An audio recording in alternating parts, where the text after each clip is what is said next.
The Secret Garden by Frances Hodgson Burnett. Chapter 15. Nest Building. After another week of rain, the high arch of blue sky appeared again, and the sun which poured down was quite hot. Though there had been no chance to see either the secret garden nor Dickon, Mistress Mary had enjoyed herself very much. The week had not seemed long. She had spent hours of every day with Colin in his room, talking about Rajahs or gardens or Dickon and the cottage on the moor. They had looked at the splendid books and pictures, and sometimes Mary had read things to Colin, and sometimes he had read a little to her. When he was amused and interested, she thought he scarcely looked like an invalid at all, except that his face was so colourless, and he was always on the sofa. "You are a sly young one to listen and get out of your bed and go following things up like you did that night," Mrs. Medlock said once. "But there's no saying it's not been a sort of blessing to the lot of us. He's not had a tantrum or a whining fit since you made friends. The nurse was just going to give up the case because she was so sick of him, but she says she doesn't mind staying now you've gone on duty with her," laughing a little. In her talks with Colin, Mary had tried to be very cautious about the secret garden. There were certain things she wanted to find out from him, but she felt that she must find them out without asking him direct questions. In the first place, as she began to like to be with him, she wanted to discover whether he was the kind of boy you could tell a secret to. He was not in the least like Dickon, but he was evidently so pleased with the idea of a garden no one knew anything about that she thought perhaps he could be trusted. But she had not known him long enough to be sure. The second thing she wanted to find out was this: if he could be trusted, if he really could, wouldn't it be possible to take him to the garden without having anyone find it out? The grand doctor had said that he must have fresh air, and Colin had said that he would not mind fresh air in a secret garden. Perhaps if he had a great deal of fresh air, and knew Dickon and the robin and saw things growing, he might not think so much about dying. Mary had seen herself in the glass sometimes lately, when she had realized that she looked quite a different creature from the child she had seen when she arrived from India. This child looked nicer. Even Martha had seen a change in her. "There from the moor has done thee good already," she had said. "Thou'rt not nigh so yeller, and thou'rt not nigh so scrawny. Even thy hair doesn't slamp down on thy head so flat. It's got some life in it so's it sticks out a bit." "It's like me," said Mary. "It's growing stronger and fatter. I'm sure there's more of it." "It looks it for sure," said Martha, ruffling it up a little round her face. "Thou'rt not half so ugly when it's that way and there's a bit of red in thy cheeks." If gardens and fresh air had been good for her, perhaps they would be good for Colin. But then if he hated people to look at him, perhaps he would not like to see Dickon. "Why does it make you angry when you're looked at?" she inquired one day. "I always hated it," he answered, "even when I was very little. Then when they took me to the seaside and I used to lie in my carriage, everybody used to stare and ladies would stop and talk to my nurse, and then they would begin to whisper, and I knew then they were saying I shouldn't live to grow up. Then sometimes the lady would pat my cheeks and say, 'Poor child.' Once when a lady did that I screamed out loud and bit her hand. She was so frightened she ran away." "She thought you had gone mad like a dog," said Mary, not at all admiringly. "I don't care what she thought," said Colin, frowning. "I wonder why you didn't scream and bite me when I came into your room," said Mary. Then she began to smile slowly. "I thought you were a ghost or a dream," he said. "You can't bite a ghost or a dream, and if you scream they don't care." "Would you hate it if a boy looked at you?" Mary asked uncertainly. He lay back on his cushion and paused thoughtfully. "There's one boy," he said quite slowly, as if he were thinking over every word. "There's one boy I believe I shouldn't mind. It's that boy who knows where the foxes live, Dickon." "I'm sure you wouldn't mind him," said Mary. "The birds don't, and other animals," he said, still thinking it over. "Perhaps that's why I shouldn't. He's a sort of animal charmer, and I am a boy animal." Then he laughed, and she laughed too. In fact, it ended in their both laughing a great deal and finding the idea of a boy animal hiding in his hole very funny indeed. What Mary felt afterward was that she need not fear about Dickon. On that first morning when the sky was blue again, Mary wakened very early. The sun was pouring in slanting rays through the blinds, and there was something so joyous in the sight of it that she jumped out of bed and ran to the window. She drew up the blinds and opened the window itself, and a great waft of fresh scented air blew in upon her. The moor was blue, and the whole world looked as if some magic had happened to it. There were tender little fluting sounds here and there and everywhere, as if scores of birds were beginning to tune up for a concert. Mary put her hand out of the window and held it in the sun. "It's warm, warm," she said. "It will make the green points push up and up and up, and it will make the bulbs and roots work and struggle with all their might under the earth." She kneeled down and leaned out of the window as far as she could, breathing big breaths and sniffing the air until she laughed because she remembered what Dickon's mother had said about the end of his nose quivering like a rabbit's. "It must be very early," she said. "The little clouds are all pink, and I've never seen the sky look like this. No one is up. I don't even hear the stable boys." A sudden thought made her scramble to her feet. "I can't wait. I'm going to see the garden." She had learned to dress herself by this time, and she put on her clothes in 5 minutes.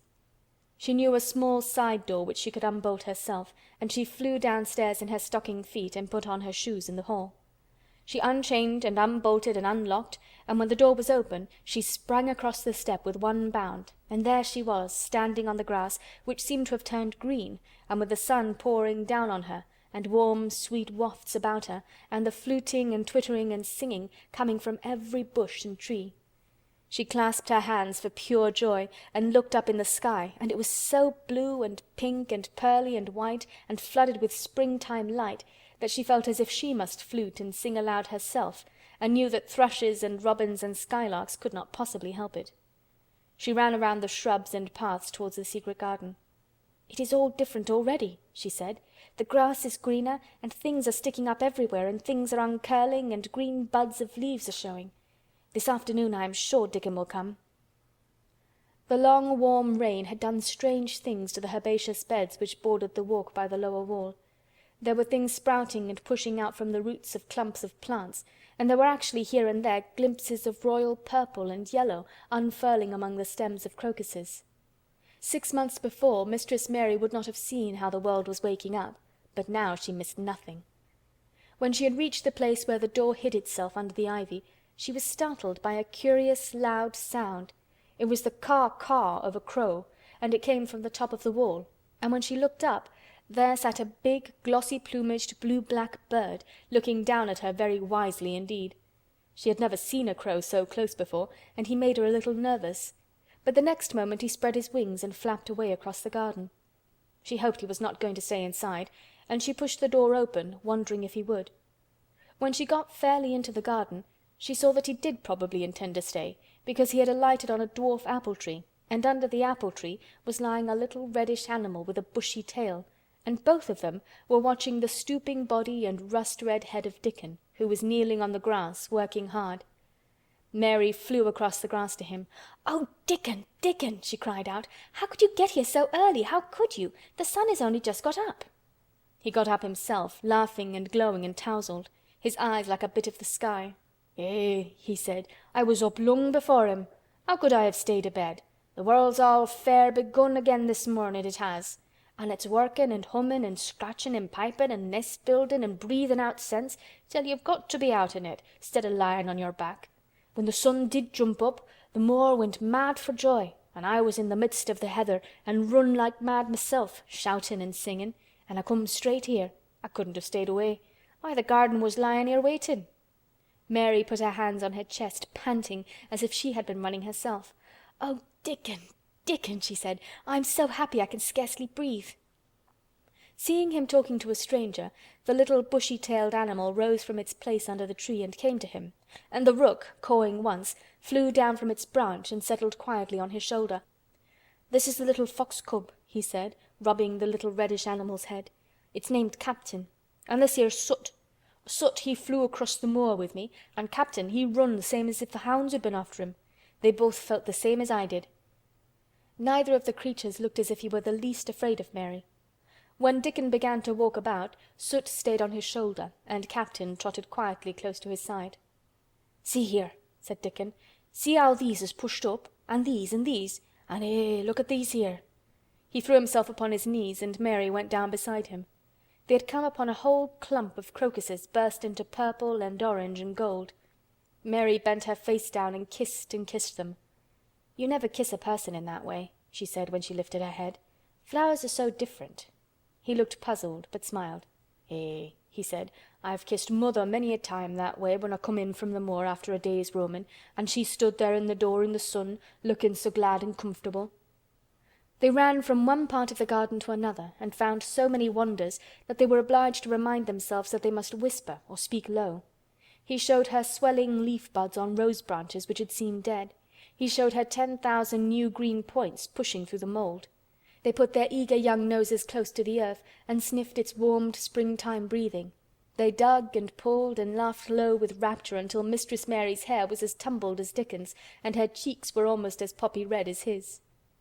There was every joy on earth in the secret garden that morning, and in the midst of them came a delight more delightful than all, because it was more wonderful.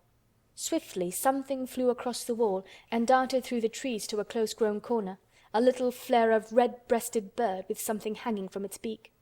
Dickon stood quite still and put his hand on Mary, almost as if they had suddenly found themselves laughing in a church. "We munnot stir," he whispered in broad Yorkshire. "We munnot scarce breathe.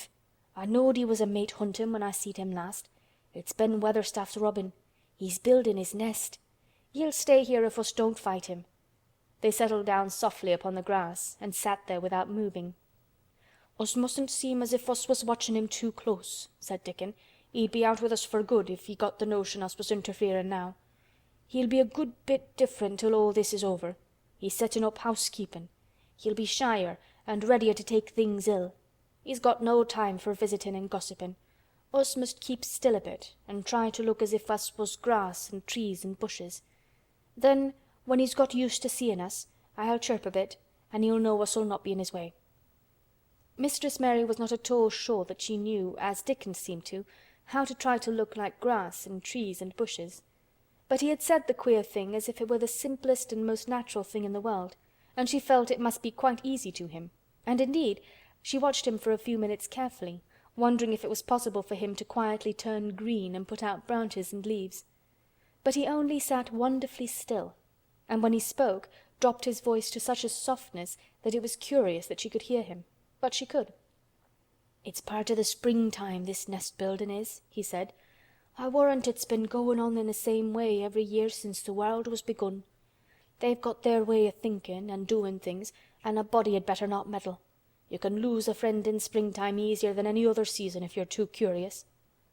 "If we talk about him I can't help looking at him," Mary said as softly as possible. "We must talk of something else. There is something I want to tell you." "You'll like it better if us talks of something else," said Dickon. "What is it tha's got to tell me?" "Well, do you know about Colin?" she whispered. He turned his head to look at her. "What does tha know about him?" he asked. "I've seen him. I've been to talk to him every day this week. He wants me to come. He says I'm making him forget about being ill and dying," answered Mary. Dickon looked actually relieved as soon as the surprise died away from his round face. "I'm glad o' that," he exclaimed. "I'm right down glad. It makes me easier. I knowed I must say nothin' about him, and I don't like having to hide things." "Don't you like hiding the garden?" said Mary. "I'll never tell about it," he answered. "But I says to mother, 'Mother,' I says, 'I got a secret to keep. It's not a bad un, tha knows that. It's no worse than hiding where a bird's nest is. Tha doesn't mind it, does tha?'" Mary always wanted to hear about mother. "What did she say?" she asked, not at all afraid to hear. Dickon grinned sweet-temperedly. "It was just like her what she said," he answered. "She give my head a bit of a rub and laughed, and she says, 'Eh, lad, tha can have all the secrets tha likes. I've knowed thee 12 year.'" "How did you know about Colin?" asked Mary. "Everybody as knowed about Mr Craven knowed there was a little lad as was like to be a cripple, and they knowed Mr Craven didn't like him to be talked about. Folks is sorry for Mr Craven because Mrs Craven was such a pretty young lady, and they was so fond of each other. Mrs. Medlock stops in our cottage whenever she goes to Thwaite, and she doesn't mind talking to mother before us children, because she knows us has been brought up to be trusty. How did tha find out about him? Martha was in fine trouble the last time she came home. She said tha'd heard him frettin', and tha was asking questions, and she didn't know what to say." Mary told him her story about the midnight wuthering of the wind which had wakened her, and about the faint, far-off sounds of the complaining voice which had led her down the dark corridors with her candle, and had ended with her opening of the door of the dimly lighted room with the carven four-posted bed in the corner. When she described the small ivory-white face and the strange black-rimmed eyes, Dickon shook his head. "Them's just like his mother's eyes, only hers was always laughing, they say," he said. "They say as Mr Craven can't bear to see him when he's awake, and it's because his eyes is so like his mother's, and yet looks so different in his miserable bit of a face." "Do you think he wants to die?" whispered Mary. "No, but he wishes he'd never been born. Mother says that's the worst thing on earth for a child. Them as is not wanted scarce ever thrives. Mr Craven he'd buy anything as money could buy for the poor lad, but he'd like to forget as he's on earth. For one thing, he's afraid he'll look at him some day and find he's growed hunchback." "Colin's so afraid of it himself that he won't sit up," said Mary.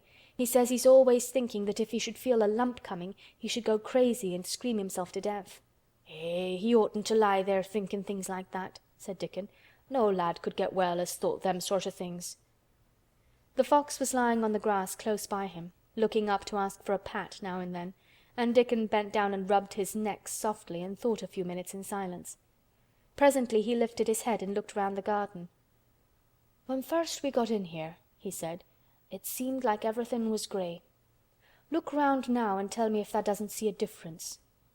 Mary looked and caught her breath a little. "Why," she cried, "the grey wall is changing. It's as if a green mist were creeping over it. It's almost like a green gauze veil." "Aye," said Dickon, "and it'll be greener and greener till the grey's all gone. Can tha guess what I was thinking?" "I know it was something nice," said Mary eagerly. "I believe it was something about Colin." "I was thinking that if he was out here he wouldn't be watching for lumps to grow on his back. He'd be watching for buds to break on the rose bushes, and he'd likely be healthier," explained Dickon. "I was wondering if us could ever get him in the humour to come out here and lie under the trees in his carriage." "I've been wondering that myself. I've thought of it almost every time I've talked to him," said Mary. "I've wondered if he could keep a secret, and I've wondered if we could bring him here without anyone seeing us. I thought perhaps you could push his carriage. The doctor said he must have fresh air, and if he wants us to take him out, no one dare disobey him. He won't go out for other people, and perhaps they will be glad if he will go out with us. He could order the gardeners to keep away so they wouldn't find out." Dickon was thinking very hard as he scratched Captain's back. "It'd be good for him, I'll warrant," he said. "Us'd not be thinking he'd better never been born. Us'd be just two children watching a garden grow, and he'd be another. Two lads and a little lass, just looking on at the springtime. I warrant it'd be better than doctor's stuff." "He's been lying in his room so long, and he's always been so afraid of his back that it has made him queer," said Mary. "He knows a good many things out of books, but he doesn't know anything else. He says he has been too ill to notice things, and he hates going out of doors and hates gardens and gardeners. But he likes to hear about this garden because it is a secret. I daren't tell him much, but he said he wanted to see it." "Us'll have him out here some time for sure," said Dickon. "I could push his carriage well enough. Has tha noticed how the robin and his mate has been working while we've been sitting here? Look at him perched on that branch wondering where it'd be best to put that twig he's got in his beak." He made one of his low whistling calls, and the robin turned his head and looked at him inquiringly, still holding his twig. Dickon spoke to him as Ben Weatherstaff did, but Dickon's tone was one of friendly advice. "Wheresoever tha puts it," he said, "it'll be all right. Tha knew how to build tha nest before tha came out o' th' egg. Get on with thee, lad. Tha's got no time to lose." "Oh, I do like to hear you talk to him," Mary said, laughing delightedly. "Ben Weatherstaff scolds him and makes fun of him, and he hops about and looks as if he understood every word, and I know he likes it. Ben Weatherstaff says he is so conceited he would rather have stones thrown at him than not be noticed." Dickon laughed too and went on talking. "Tha knows us won't trouble thee," he said to the robin. "Us is near being wild things ourselves. Us is nest building too, bless thee. Look out tha doesn't tell on us." And though the robin did not answer, because his beak was occupied, Mary knew that when he flew away with his twig to his own corner of the garden, the darkness of his dew-bright eye meant that he would not tell their secret for the world. End of chapter 15. The Secret Garden by Frances Hodgson Burnett. Chapter 16. "I won't," said Mary. They found a great deal to do that morning, and Mary was late in returning to the house, and was also in such a hurry to get back to her work that she quite forgot Colin until the last moment. "Tell Colin that I can't come and see him yet," she said to Martha. "I'm very busy in the garden." Martha looked rather frightened. "Eh, Miss Mary," she said, "it may put him all out of humour when I tell him that." But Mary was not as afraid of him as other people were, and she was not a self-sacrificing person. "I can't stay," she answered. "Dickon's waiting for me," and she ran away. The afternoon was even lovelier and busier than the morning had been. Already nearly all the weeds were cleared out of the garden, and most of the roses and trees had been pruned or dug about. Dickon had brought a spade of his own, and he had taught Mary to use all her tools, so that by this time it was plain that though the lovely wild place was not likely to become a gardener's garden, it would be a wilderness of growing things before the springtime was over. "There'll be apple blossoms and cherry blossoms overhead," Dickon said, working away with all his might, "and there'll be peach and plum trees in bloom against the walls, and the grass'll be a carpet of flowers." The little fox and the rook were as happy and busy as they were, and the robin and his mate flew backward and forward like tiny streaks of lightning. Sometimes the rook flapped his black wings and soared away over the tree-tops in the park. Each time he came back and perched near Dickon and cawed several times, as if he were relating his adventures, and Dickon talked to him just as he had talked to the robin. Once, when Dickon was so busy that he did not answer him at first, Soot flew onto his shoulders and gently tweaked his ear with his large beak. When Mary wanted to rest a little, Dickon sat down with her under a tree, and once he took his pipe out of his pocket and played the soft, strange little notes, and 2 squirrels appeared on the wall and looked and listened. "Tha's a good bit stronger than tha was," Dickon said, looking at her as she was digging. "Tha's beginning to look different for sure." Mary was glowing with exercise and good spirits. "I'm getting fatter and fatter every day," she said quite exultantly. "Mrs. Medlock will have to get me some bigger dresses. Martha says my hair is growing thicker. It isn't so flat and stringy." The sun was beginning to set and sending deep gold-colored rays slanting under the trees when they parted. "It'll be fine tomorrow," said Dickon. "I'll be at work by sunrise." "So will I," said Mary. She ran back to the house as quickly as her feet would carry her. She wanted to tell Colin about Dickon's fox cub and the rook, and about what the springtime had been doing. She felt sure he would like to hear. So it was not very pleasant when she opened the door of her room to see Martha standing waiting for her with a doleful face. "What is the matter?" she asked. "What did Colin say when you told him I couldn't come?" "Eh," said Martha, "I wish tha'd gone. He was nigh going into one of his tantrums. There's been a nice to do all afternoon to keep him quiet. He would watch the clock all the time." Mary's lips pinched themselves together. She was no more used to considering other people than Colin was, and she saw no reason why an ill-tempered boy should interfere with the thing she liked best. She knew nothing about the pitifulness of people who had been ill and nervous, and who did not know that they could control their tempers and need not make other people ill and nervous too. When she had had a headache in India, she had done her best to see that everybody else also had a headache, or something quite as bad. And she felt she was quite right, but of course now she felt that Colin was quite wrong. He was not on his sofa when she went into his room. He was lying flat on his back in bed, and he did not turn his head toward her as she came in. This was a bad beginning, and Mary marched up to him with her stiff manner. "Why didn't you get up?" she said. "I did get up this morning when I thought you were coming," he answered without looking at her. "I made them put me back in bed this afternoon. My back ached and my head ached and I was tired. Why didn't you come?" "I was working in the garden with Dickon," said Mary. Colin frowned and condescended to look at her. "I won't let that boy come here if you go and stay with him instead of coming to talk to me," he said. Mary flew into a fine passion. She could fly into a passion without making a noise. She just grew sour and obstinate and did not care what happened. "If you send Dickon away I'll never come into this room again," she retorted. "You'll have to if I want you," said Colin. "I won't," said Mary. "I'll make you," said Colin. "They shall drag you in." "Shall they, Mr. Rajah?" said Mary fiercely. "They may drag me in, but they can't make me talk when they get me here. I'll sit and clench my teeth and never tell you one thing. I won't even look at you. I'll stare at the floor." They were a nice agreeable pair as they glared at each other. If they had been 2 little street boys they would have sprung at each other and had a rough-and-tumble fight. As it was, they did the next thing to it. "You're a selfish thing!" cried Colin. "What are you?" said Mary. "Selfish people always say that. Anyone is selfish who doesn't do what they want. You're more selfish than I am. You're the most selfish boy I ever saw."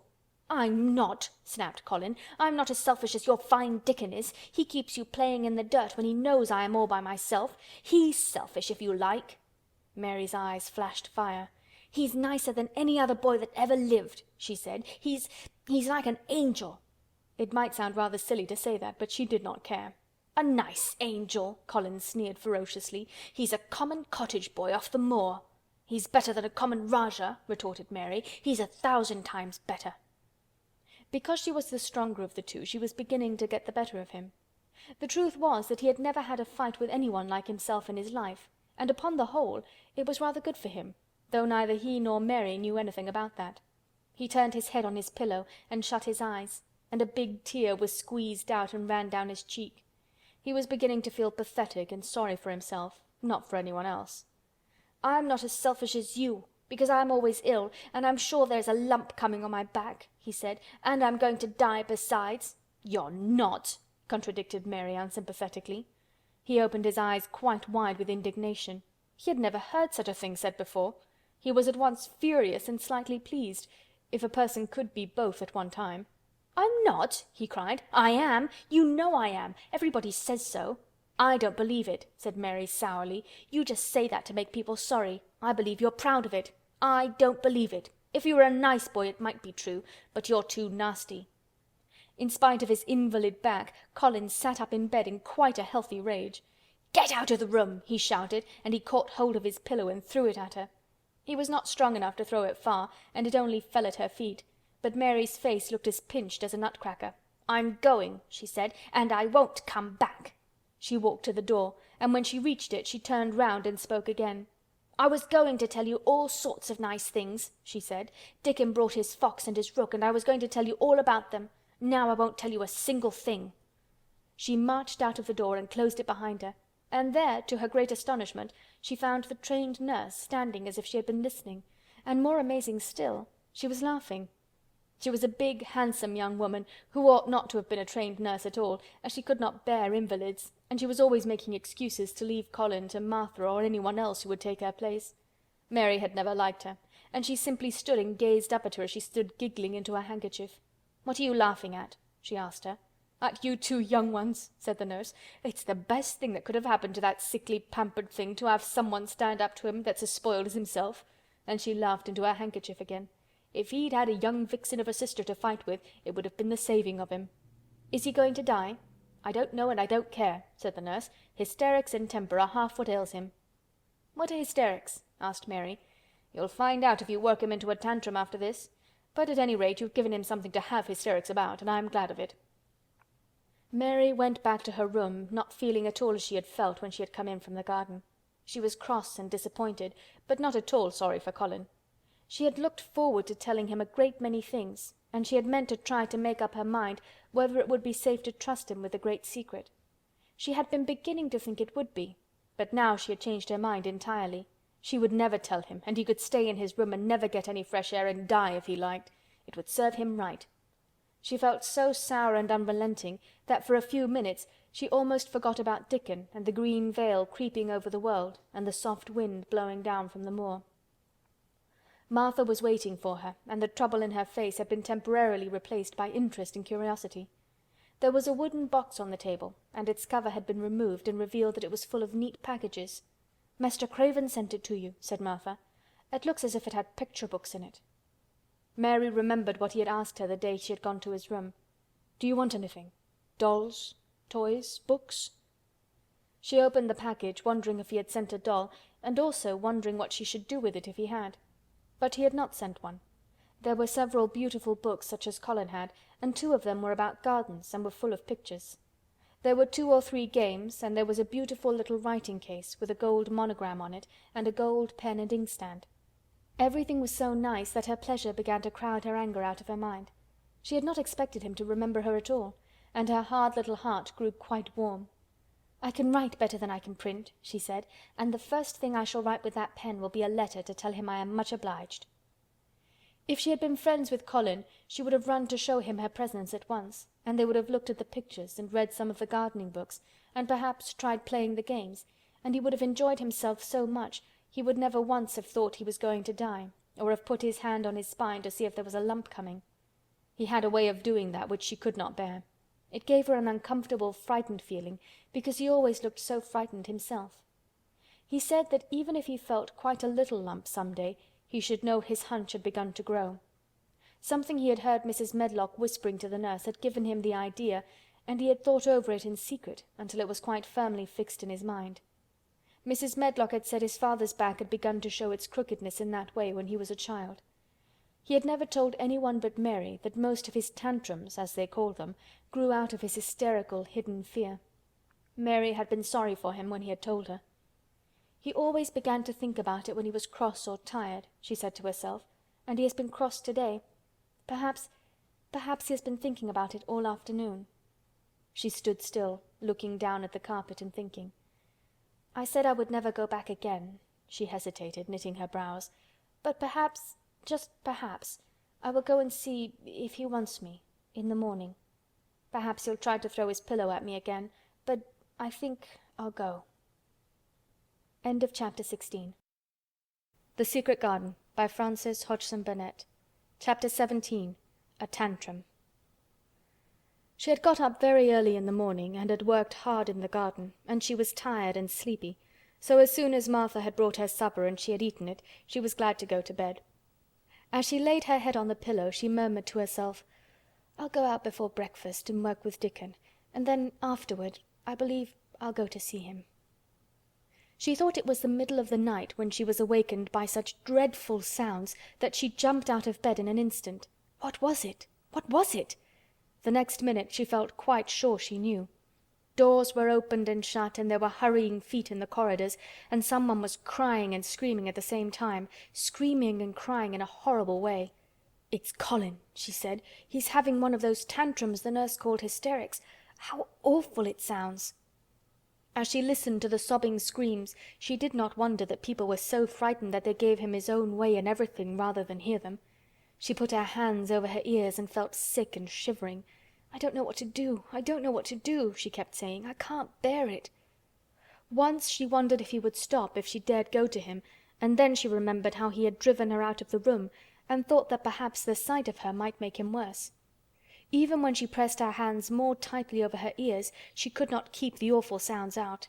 She hated them so, and was so terrified by them, that suddenly they began to make her angry, and she felt as if she should like to fly into a tantrum herself and frighten him as he was frightening her. She was not used to anyone's tempers but her own. She took her hands from her ears and sprang up and stamped her foot. "He ought to be stopped! Somebody ought to make him stop! Somebody ought to beat him!" she cried out. Just then she heard feet almost running down the corridor, and her door opened and the nurse came in. She was not laughing now by any means. She even looked rather pale. "He's worked himself into hysterics," she said in a great hurry. "He'll do himself harm. No one can do anything with him. You come and try like a good child. He likes you." "He turned me out of the room this morning," said Mary, stamping her foot with excitement. The stamp rather pleased the nurse. The truth was that she had been afraid she might find Mary crying and hiding her head under the bedclothes. "That's right," she said. "You're in the right humor. You go and scold him. Give him something new to think of. Do go, child, as quick as ever you can." It was not until afterward that Mary realized that the thing had been funny as well as dreadful. That it was funny that all the grown-up people were so frightened that they came to a little girl, just because they guessed she was almost as bad as Colin himself. She flew along the corridor, and the nearer she got to the screams, the higher her temper mounted. She felt quite wicked by the time she reached the door. She slapped it open with her hand and ran across the room to the four-posted bed. "You stop!" she almost shouted. "You stop! I hate you! Everybody hates you! I wish everybody would run out of the house and let you scream yourself to death! You will scream yourself to death in a minute, and I wish you would!" A nice, sympathetic child could neither have thought nor said such things, but it just happened that the shock of hearing them was the best possible thing for this hysterical boy whom no one had ever dared to restrain or contradict. He had been lying on his face, beating his pillow with his hands, and he actually almost jumped around, he turned so quickly at the sound of the furious little voice. His face looked dreadful, white and red and swollen, and he was gasping and choking, but savage little Mary did not care an atom. "If you scream another scream," she said, "I'll scream too, and I can scream louder than you can, and I'll frighten you! I'll frighten you!" He actually had stopped screaming because she had startled him so. The scream which had been coming almost choked him. The tears were streaming down his face and he shook all over. "I can't stop," he gasped and stopped. I can't." "You can!" shouted Mary. "Half that ails you is hysterics and temper. Just hysterics, hysterics, hysterics!" and she stamped each time she said it. "I felt the lump! I felt it!" choked out Colin. "I knew I should! I shall have a hunch on my back, and then I shall die!" And he began to writhe again, and turned on his face and sobbed and wailed, but he didn't scream. "You didn't feel a lump," contradicted Mary fiercely. "If you did, it was only a hysterical lump. Hysterics makes lumps. There's nothing the matter with your horrid back, nothing but hysterics. Turn over and let me look at it." She liked the word hysterics, and felt somehow as if it had an effect on him. He was probably like herself, and had never heard it before. "Nurse," she commanded, "come here and show me his back this minute." The nurse, Mrs. Medlock, and Martha had been standing huddled together near the door, staring at her, their mouths half open. All three had gasped with fright more than once. The nurse came forward as if she were half afraid. Colin was heaving great, breathless sobs. "Perhaps he won't let me," she hesitated in a low voice. Colin heard her, however, and he gasped out between two sobs, "Show her! She'll see then." It was a poor, thin back to look at when it was bared. Every rib could be counted, and every joint of the spine, though Mistress Mary did not count them as she bent over and examined them with a solemn, savage little face. She looked so sour and old-fashioned that the nurse turned her head aside to hide the twitching of her mouth. There was just a minute's silence, for even Colin tried to hold his breath, while Mary looked up and down his spine, and down and up, as intently as if she had been the great doctor from London. "There's not a single lump there," she said at last. "There's not a lump as big as a pin, except backbone lumps, and you can only feel them because you're thin. I've got backbone lumps myself, and they used to stick out as much as yours do, until I began to get fatter, and I'm not fat enough yet to hide them. There's not a lump as big as a pin. If you ever say there is again, I shall laugh." No one but Colin himself knew what effect those crossly spoken childish words had on him. If he had ever had anyone to talk to about his secret terrors, if he had ever dared to let himself ask questions, if he had had childish companions and had not lain on his back in the huge closed house, breathing an atmosphere heavy with the fears of people who were most of them ignorant and tired of him, he would have found out that most of his fright and illness was created by himself. But he had lain and thought of himself and his aches and weariness for hours and days and months and years. And now that an angry, unsympathetic little girl insisted obstinately that he was not as ill as he thought he was, he actually felt as if she might be speaking the truth. "I didn't know," ventured the nurse, "that he thought he had a lump on his spine. His back is weak because he won't try to sit up. I could have told him there was no lump there." Colin gulped and turned his face a little to look at her. "Could you?" he said pathetically. "Yes, sir." "There," said Mary, and she gulped too. Colin turned on his face again, and but for his long-drawn broken breaths, which were the dying down of his storm of sobbing, he lay still for a minute, though great tears streamed down his face and wet the pillow. Actually, the tears meant that a curious great relief had come to him. Presently he turned and looked at the nurse again, and strangely enough, he was not like a Rajah at all as he spoke to her. "Do you think I could live to grow up?" he said.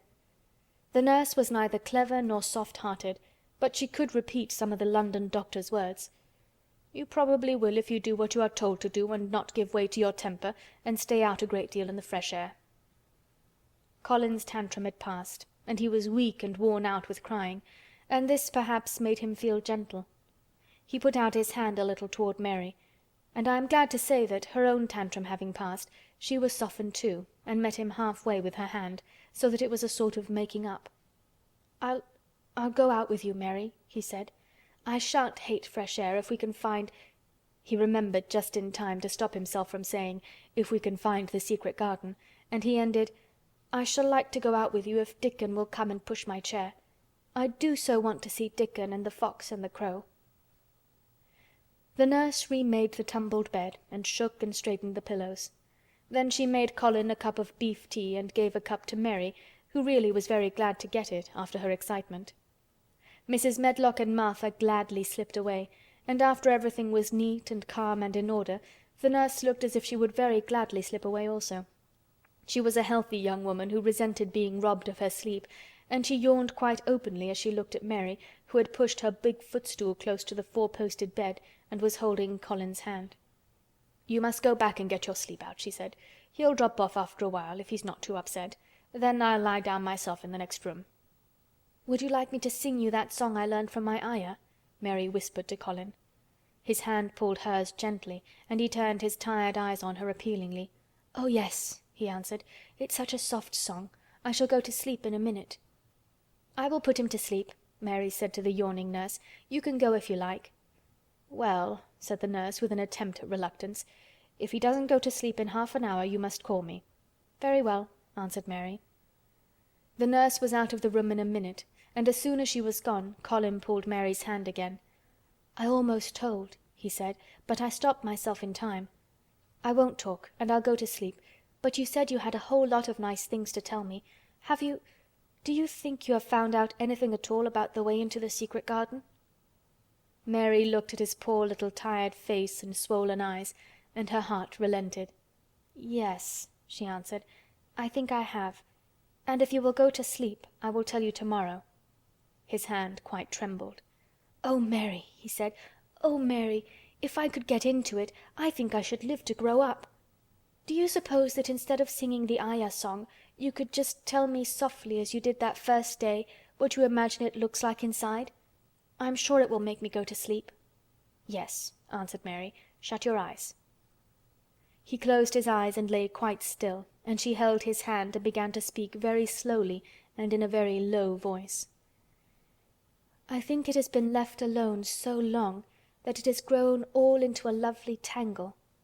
I think the roses have climbed and climbed and climbed until they hang from the branches and walls and creep over the ground, almost like a strange grey mist. Some of them have died, but many are alive, and when the summer comes there will be curtains and fountains of roses.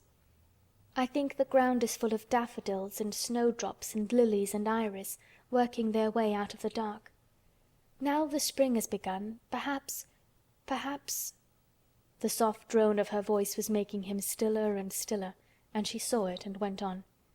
"Perhaps they are coming up through the grass. Perhaps there are clusters of purple crocuses and gold ones even now. Perhaps the leaves are beginning to break out and uncurl, and perhaps the grey is changing and a green gauze veil is creeping and creeping over everything, and the birds are coming to look at it because it is so safe and still. And perhaps, very softly and slowly indeed, the robin has found a mate and is building a nest." And Colin was asleep. End of chapter 17.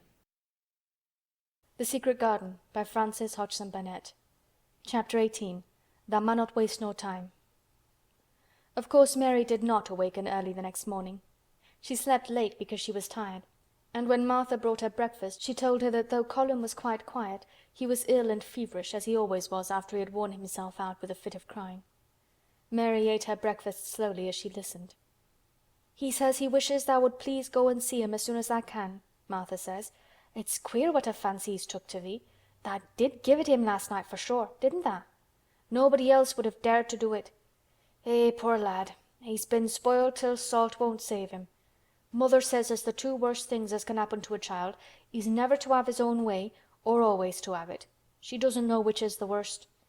Thou was in a fine temper thyself too. But he says to me when I went into his room, 'Please ask Miss Mary if she'll please come and talk to me.' Think o' him saying 'please.' Will you go, miss?" "I'll run and see Dickon first," said Mary. "No, I'll go and see Colin first and tell him... I know what I'll tell him," with a sudden inspiration. She had her hat on when she appeared in Colin's room, and for a second he looked disappointed. He was in bed. His face was pitifully white and there were dark circles round his eyes. "I'm glad you came," he said. "My head aches and I ache all over because I'm so tired. Are you going somewhere?" Mary went and leaned against his bed. "I won't be long," she said. "I'm going to Dickon, but I'll come back. Colin, it's something about the garden." His whole face brightened and a little colour came into it. "Oh, is it?" he cried out. "I dreamed about it all night. I heard you say something about grey changing into green, and I dreamed I was standing in a place all filled with trembling little green leaves, and there were birds on nests everywhere, and they looked so soft and still. I'll lie and think about it until you come back." In 5 minutes Mary was with Dickon in their garden. The fox and the crow were with him again, and this time he had brought 2 tame squirrels. "I came over on the pony this morning," he said. He is a good little chap, Jump is. I brought these 2 in my pockets. This here one is called Nut, and this here other one is called Shell." When he said Nut, one squirrel leaped onto his right shoulder, and when he said Shell, the other one leaped onto his left shoulder. When they sat down on the grass with Captain curled at their feet, Soot solemnly listening on a tree, and Nut and Shell nosing close about them, it seemed to Mary that it would be scarcely bearable to leave such delightfulness. But when she began to tell her story, somehow the look in Dickon's funny face gradually changed her mind. She could see he felt sorrier for Colin than she did. He looked up at the sky and all about him. "Just listen to them birds. The world seems full of 'em, all whistling and piping," he said. "Look at 'em darting about, and hearken at 'em calling to each other. Come springtime seems like as if all the world's calling. The leaves is uncurling so you can see 'em, and my word, the nice smell there is about," sniffing with his happy turned-up nose. "And that poor lad lying shut up and seeing so little that he gets to thinking of things that sets him screaming. My, we mun get him out here. We mun get him watching and listening and sniffing up the air and get him just soaked through with sunshine. And we munnot lose no time about it." When he was very much interested, he often spoke quite broad Yorkshire, though at other times he tried to modify his dialect so that Mary could better understand. But she loved his broad Yorkshire, and had in fact been trying to learn to speak it herself. So she spoke a little now. "Aye, that we mun," she said, which meant, "Yes, indeed we must." "I'll tell thee what us'll do first," she proceeded, and Dickon grinned, because when the little wench tried to twist her tongue into speaking Yorkshire it amused him very much. "He's took a greatly fancy to thee. He wants to see thee, and he wants to see Soot and Captain. When I go back to the house to talk to him, I'll ax him if tha canna come and see him tomorrow morning, and bring tha creatures with thee, and then, in a bit, when there's more leaves out, and happen a bud or two, we'll get him to come out, and tha shall push him in his chair, and we'll bring him here and show him everything." When she stopped she was quite proud of herself. She had never made a long speech in Yorkshire before, and she had remembered very well. "Tha mun talk a bit o' Yorkshire like that to Mr. Colin," Dickon chuckled. "Tha'll make him laugh, and there's nowt as good for ill folk as laughin' is. Mother says as she believes as half a hour's good laugh every morning 'ud cure a chap as was makin' ready for typhus fever." "I'm going to talk Yorkshire to him this very day," said Mary, chuckling herself. The garden had reached the time when every day and every night it seemed as if magicians were passing through it, drawing loveliness out of the earth and the boughs with wands. It was hard to go away and leave it all, particularly as Nut had actually crept onto her dress and Shell had scrambled down the trunk of the apple tree they sat under and stayed there looking at her with inquiring eyes. But she went back to the house, and when she sat down close to Colin's bed he began to sniff as Dickon did, though not in such an experienced way. "You smell like flowers and fresh things," he cried out quite joyously.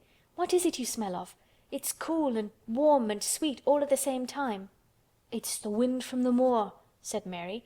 "It comes o' sitting on the grass under a tree with Dickon and with Captain and Soot and Nut and Shell. It's the springtime and out o' doors and sunshine a smells so greatly." She said it as broadly as she could, and you do not know how broadly Yorkshire sounds until you have heard someone speak it. Colin began to laugh. "What are you doing?" he said. "I never heard you talk like that before. How funny it sounds." "I'm giving thee a bit o' Yorkshire," answered Mary triumphantly. "I canna talk as greatly as Dickon and Martha, but tha can see as I can shape a bit. Doesn't tha understand a bit o' Yorkshire when tha hears it? And tha, Yorkshire lad thysel, born and bred? I wonder tha'rt not ashamed o' thy face." And then she began to laugh too, and they both laughed until they could not stop themselves, and they laughed until the room echoed, and Mrs. Medlock, opening the door to come in, drew back into the corridor and stood listening amazed.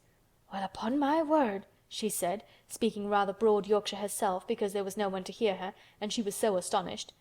"Whoever heard the like? Whoever on earth would have thought it?" There was so much to talk about. It seemed as if Colin could never hear enough of Dickon and Captain and Soot and Nut and Shell and the pony whose name was Jump. Mary had run round into the wood with Dickon to see Jump. He was a tiny little shaggy moor pony with thick locks hanging over his eyes, and with a pretty face and a nuzzling velvet nose. He was rather thin with living on moor grass, but he was as tough and wiry as if the muscle in his little legs had been made of steel springs. He had lifted his head and whinnied softly the moment he saw Dickon, and he had trotted up to him and put his head across his shoulder, and then Dickon had talked into his ear, and Jump had talked back in odd little whinnies and puffs and snorts.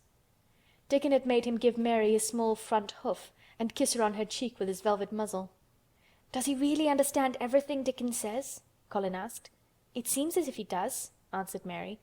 "Dickon says anything will understand if you're friends with it for sure, but you have to be friends for sure." Colin lay quiet a little while, and his strange grey eyes seemed to be staring at the wall, but Mary saw he was thinking. "I wish I was friends with things," he said at last, "but I'm not. I never had anything to be friends with, and I can't bear people." "Can't you bear me?" asked Mary. "Yes, I can," he answered. "It's funny, but I even like you." "Ben Weatherstaff said I was like him," said Mary. "He said he'd warrant we'd both got the same nasty tempers. I think you're like him too. We're all three alike, you and I and Ben Weatherstaff. He said we were neither of us much to look at, and we were as sour as we looked. But I don't feel as sour as I used to before I knew the Robin and Dickon." "Did you feel as if you hated people?" "Yes," answered Mary without affectation. "I should have detested you if I had seen you before I saw the Robin and Dickon." Colin put out his thin hand and touched her. "Mary," he said, "I wish I hadn't said what I did about sending Dickon away. I hated you when you said he was like an angel, and I laughed at you, but perhaps he is." "Well, it was rather funny to say it," she admitted frankly, "because his nose does turn up, and he has a big mouth, and his clothes have patches all over them, and he talks broad Yorkshire. But if an angel did come to Yorkshire and live on the moor, if there was a Yorkshire angel, I believe he'd understand the green things, and know how to make them grow, and he would know how to talk to the wild creatures as Dickon does, and they'd know he was friends for sure." "I shouldn't mind Dickon looking at me," said Colin. "I want to see him." "I'm glad you said that," answered Mary, because... Quite suddenly it came into her mind that this was the minute to tell him. Colin knew something new was coming. "Because what?" he cried eagerly. Mary was so anxious that she got up from her stool and came to him and caught hold of both his hands. "Can I trust you? I trusted Dickon because Bert's trusted him. Can I trust you for sure? For sure?" she implored. Her face was so solemn that he almost whispered his answer. "Yes! Yes!" "Well, Dickon will come to see you tomorrow morning, and he'll bring his creatures with him." "Oh! Oh!" cried Colin out in delight. "But that's not all," Mary went on, almost pale with solemn excitement. "The rest is better. There is a door into the garden. I found it. It is under the ivy on the wall." If he had been a strong, healthy boy, Colin would probably have shouted, "Hooray! Hooray! Hooray!" But he was weak and rather hysterical. His eyes grew bigger and bigger, and he gasped for breath. "Oh, Mary!" he cried out with half a sob. "Shall I see it? Shall I get into it? Shall I live to get into it?" And he clutched her hands and dragged her toward him. "Of course you'll see it," snapped Mary indignantly. "Of course you'll live to get into it. Don't be silly." And she was so unhysterical and natural and childish that she brought him to his senses, and he began to laugh at himself, and a few minutes afterward she was sitting on her stool again, telling him not what she imagined the secret garden to be like, but what it really was, and Colin's aches and tiredness were forgotten, and he was listening enraptured. "It is just what you thought it would be," he said at last. "It sounds just as if you had really seen it. You know I said that when you told me first." Mary hesitated about 2 minutes, and then boldly spoke the truth. "I had seen it, and I'd been in," she said. "I found the key and got in weeks ago, but I daren't tell you. I daren't because I was so afraid I couldn't trust you for sure." End of chapter 18. The Secret Garden by Frances Hodgson Burnett. Chapter 19. It Has Come. Of course Dr. Craven had been sent for the morning after Colin had had his tantrum. He was always sent for at once when such a thing occurred, and he always found, when he arrived, a white, shaken boy lying on his bed, sulky and still so hysterical that he was ready to break into fresh sobbing at the least word. In fact, Dr. Craven dreaded and detested the difficulties of these visits. On this occasion he was away from Misselthwaite Manor until afternoon.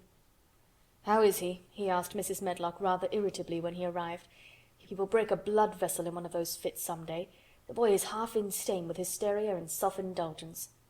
"Well, sir," answered Mrs. Medlock, "you'll scarcely believe your eyes when you see him. That plain, sour-faced child that's almost as bad as himself has just bewitched him. How she's done it there's no telling. The Lord knows she's nothing to look at, and you scarcely ever hear her speak. But she did what none of us dared do. She just flew at him like a little cat last night, and stamped her feet and ordered him to stop screaming, and somehow she startled him so that he actually did stop. And this afternoon, well, just come up and see, sir. It's past crediting." The scene which Dr. Craven beheld when he entered his patient's room was indeed rather astonishing to him. As Mrs. Medlock opened the door, he heard laughing and chattering. Colin was on his sofa in his dressing gown, and he was sitting up quite straight, looking at a picture in one of the garden books, and talking to the plain child, who at that moment could scarcely be called plain at all, because her face was so glowing with enjoyment. "Those long spires of blue ones, we'll have a lot of those," Colin was announcing. "They're called delphiniums." "Dickon says they're larkspurs made big and grand," cried Mistress Mary. "There are clumps there already." Then they saw Dr. Craven and stopped. Mary became quite still, and Colin looked fretful. "I am sorry to hear you were ill last night, my boy," Dr. Craven said a trifle nervously. He was rather a nervous man. "I'm better now, much better," Colin answered, rather like a Rajah. "I am going out in my chair in a day or two, if it is fine. I want some fresh air." Dr. Craven sat down by him and felt his pulse, and looked at him curiously. "It must be a very fine day," he said, "and you must be very careful not to tire yourself." "Fresh air won't tire me," said the young Rajah. As there had been occasions when this same young gentleman had shrieked aloud with rage and had insisted that fresh air would give him cold and kill him, it is not to be wondered at that his doctor felt somewhat startled. "I thought you did not like fresh air," he said. "I don't when I am by myself," replied the Rajah, "but my cousin is going out with me." "And the nurse, of course," suggested Dr. Craven. "No, I will not have the nurse," so magnificently that Mary could not help remembering how the young native prince had looked with his diamonds and emeralds and pearls stuck all over him, and the great rubies on the small dark hand he had waved to command his servants to approach with salams and receive his orders. "My cousin knows how to take care of me. I am always better when she is with me. She made me better last night. A very strong boy I know will push my carriage." Dr. Craven felt rather alarmed. If this tiresome hysterical boy should chance to get well, he himself would lose all chance of inheriting Misselthwaite. But he was not an unscrupulous man, though he was a weak one, and he did not intend to let him run into actual danger. "He must be a strong and a steady boy," he said, "and I must know something about him. Who is he? What is his name?" "It's Dickon," Mary spoke up suddenly. She felt somehow that everybody who knew the moor must know Dickon, and she was right too. She saw that in a moment Dr. Craven's serious face relaxed into a relieved smile. "Oh, Dickon," he said. "If it is Dickon you will be safe enough. He's as strong as a moor pony, is Dickon." "And he's trusty," said Mary. "He's the trustiest lad of Yorkshire." She had been talking Yorkshire to Colin, and she forgot herself. "Did Dickon teach you that?" asked Dr. Craven, laughing outright. "I'm learning it as if it was French," said Mary rather coldly. "It's like a native dialect in India. Very clever people try to learn them. I like it, and so does Colin." "Well, well," he said, "if it amuses you, perhaps it won't do you any harm. Did you take your bromide last night, Colin?" "No," Colin answered. "I wouldn't take it at first, and after Mary made me quiet she talked me to sleep, in a low voice, about the spring creeping into a garden." "That sounds soothing," said Dr. Craven, more perplexed than ever, and glancing sideways at Mistress Mary sitting on her stool and looking down silently at the carpet. "You are evidently better, but you must remember—" "I don't want to remember," interrupted the Rajah, appearing again. "When I lie by myself and remember, I begin to have pains everywhere, and I think of things that make me begin to scream because I hate them so.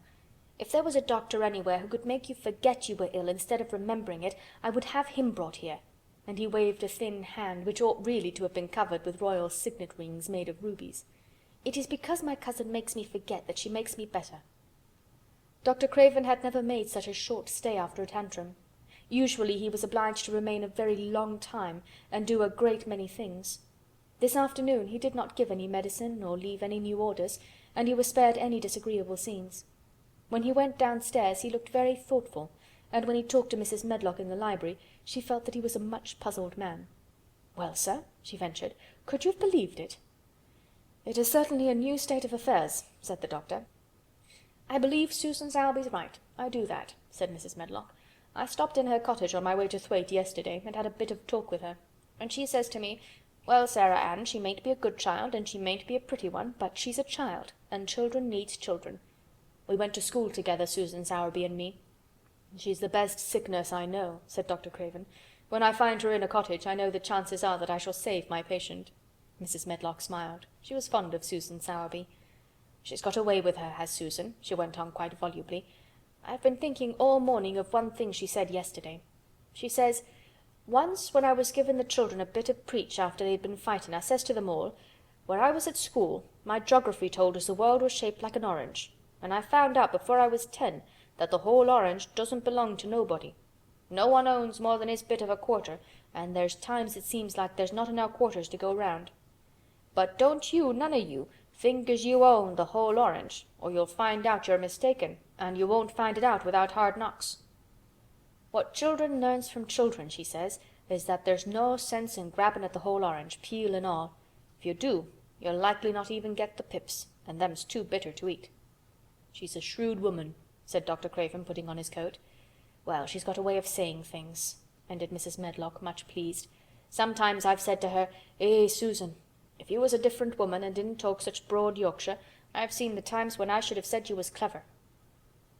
That night Colin slept without once awakening, and when he opened his eyes in the morning, he lay still and smiled without knowing it. Smiled because he felt so curiously comfortable.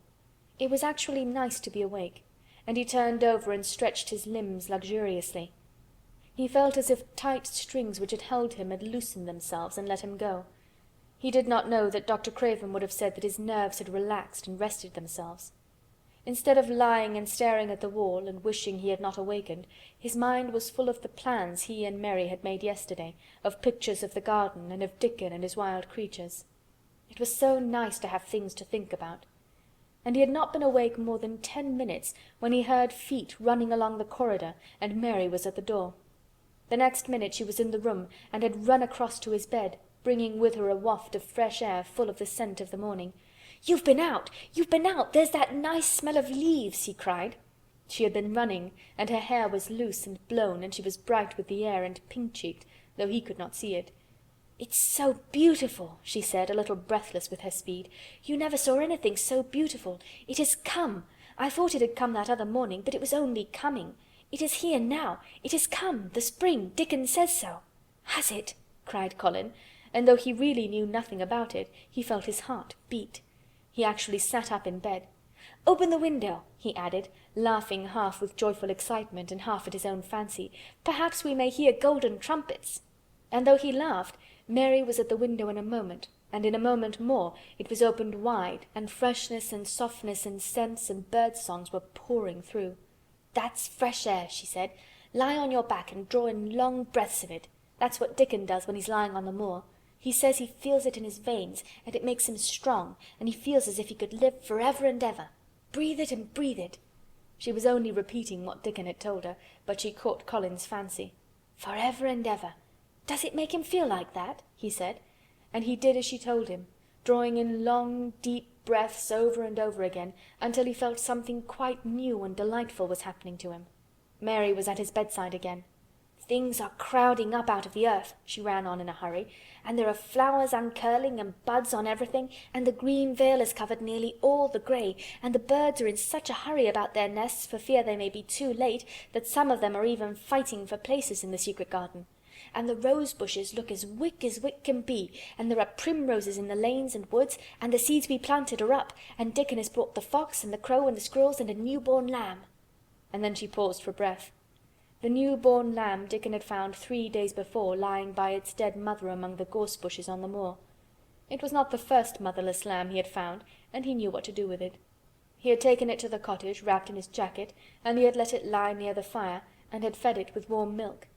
It was a soft thing with a darling, silly baby face, and legs rather long for its body. Dickon had carried it over the moor in his arms, and its feeding bottle was in his pocket with a squirrel, and when Mary had sat under a tree with its limp warmness huddled on her lap, she had felt as if she were too full of strange joy to speak. A lamb! A lamb! A living lamb who lay on your lap like a baby! She was describing it with great joy, and Colin was listening and drawing in long breaths of air when the nurse entered. She started a little at the sight of the open window. She had sat stifling in the room many a warm day because her patient was sure that open windows gave people cold. "Are you sure you're not chilly, Master Colin?" she inquired. "No," was the answer.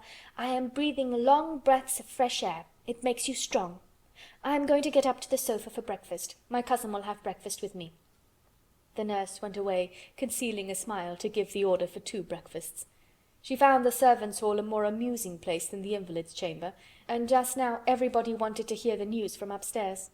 There was a great deal of joking about the unpopular young recluse who, as the cook said, had found his master and good for him. The servants' hall had been very tired of the tantrums, and the butler, who was a man with a family, had more than once expressed his opinion that the invalid would be all the better for a good hiding. When Colin was on his sofa and the breakfast for 2 was put upon the table, he made an announcement to the nurse in his most Rajah-like manner. "A boy and a fox and a crow and 2 squirrels and a new-born lamb are coming to see me this morning. I want them brought upstairs as soon as they come," he said. "You are not to begin playing with the animals in the servants' hall and keep them there. I want them here." The nurse gave a slight gasp and tried to conceal it with a cough. "Yes, sir," she answered. "I'll tell you what you can do," added Colin, waving his hand. "You can tell Martha to bring them here. The boy is Martha's brother. His name is Dickon, and he is an animal charmer." "I hope the animals won't bite, Master Colin," said the nurse. "I told you he was a charmer," said Colin austerely. "Charmers' animals never bite." "There are snake charmers in India," said Mary, "and they can put their snakes' heads in their mouths." "Goodness!" shuddered the nurse. They ate their breakfast with the morning air pouring in upon them. Colin's breakfast was a very good one, and Mary watched him with serious interest. "You will begin to get fatter just as I did," she said. "I never wanted my breakfast when I was in India, and now I always wanted." "I wanted mine this morning," said Colin. "Perhaps it was the fresh air. When do you think Dickon will come?" He was not long in coming. In about 10 minutes Mary held up her hand. "Listen," she said. "Did you hear a caw?" Colin listened and heard it. The oddest sound in the world to hear inside a house, a hoarse caw caw. "Yes," he answered. "That's soot," said Mary. "Listen again. Do you hear a bleat, a tiny one?" "Oh, yes," cried Colin, quite flushing. "That's the newborn lamb," said Mary. "He's coming." Dickon's moorland boots were thick and clumsy, and though he tried to walk quietly they made a clumping sound as he walked through the long corridors.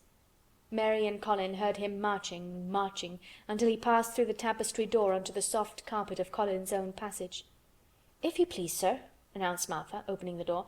"If you please, sir, here's Dickon and his creatures." Dickon came in smiling his nicest wide smile.